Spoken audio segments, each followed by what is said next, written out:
నిర్మల్ జిల్లా ఖానాపూర్ మండలంలో 200 కోట్లతో మంజూరైన యంగ్ ఇండియా ఇంటిగ్రేటెడ్ స్కూల్ను ఖానాపూర్ ఎమ్మెల్యే ఉట్నూరులో నిర్మింపచేయడాన్ని నిరసిస్తూ అఖిల పార్టీల ఆధ్వర్యంలో బంద్కు పిలుపునిచ్చారు. పట్టణంలోని వర్తక వ్యాపార పాఠశాలలో వారు బంద్కు సంపూర్ణ మద్దతు తెలిపారు.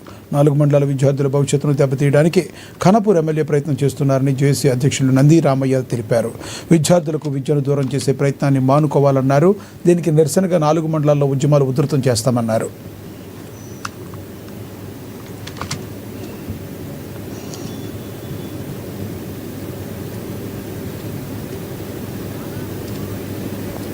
నిర్మాణం చేయాలని డిమాండ్ చేస్తూ దశల వారీగా అనేక కార్యక్రమాలు నిర్వహించాం. ఇవల్ల బంద్ కూడా ఖానాపూర్ పట్టణ బంద్కు పిలుపునివ్వడం జరిగింది. దేశ తరఫున బంద్ సంపూర్ణంగా విజయవంతంగా కొనసాగుతూ ఉంది.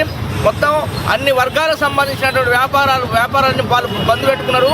ఇలా బసంత పంచమి అయినప్పటికీ కూడా, పండగ ఉన్నప్పటికీ కూడా స్వచ్ఛందంగా ఇవాళ వ్యాపారస్తులందరూ కూడా స్వచ్ఛత బంద్ పాటిస్తూ ఉన్నారు. భవిష్యత్తులో ఇంటిగ్రేటెడ్ స్కూలు ఇక్కడ నిర్మాణం కాకపోతే దశల వారి కార్యక్రమాలు పెద్ద ఎత్తున ఉవ్వెత్తున కార్యక్రమాలు కొనసాగుతాయి.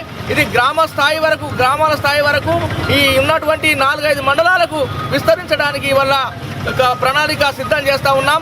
ఖచ్చితంగా ఎప్పటికైనా దిగి రావాల్సిన అవసరం ఉన్నది. ఎమ్మెల్యే తన వైఖరి, తన మనసును మార్చుకొని ఇక్కడే ఇంటిగ్రేటెడ్ స్కూల్ నిర్మాణం చేయడానికి సిద్ధపడాలని చెప్పేసి మేము కోరుతా ఉన్నాం. లేనట్లయితే రాబోయే కాలంలో, రాబోయే మున్సిపల్ ఎన్నికల్లో ఇవల్ల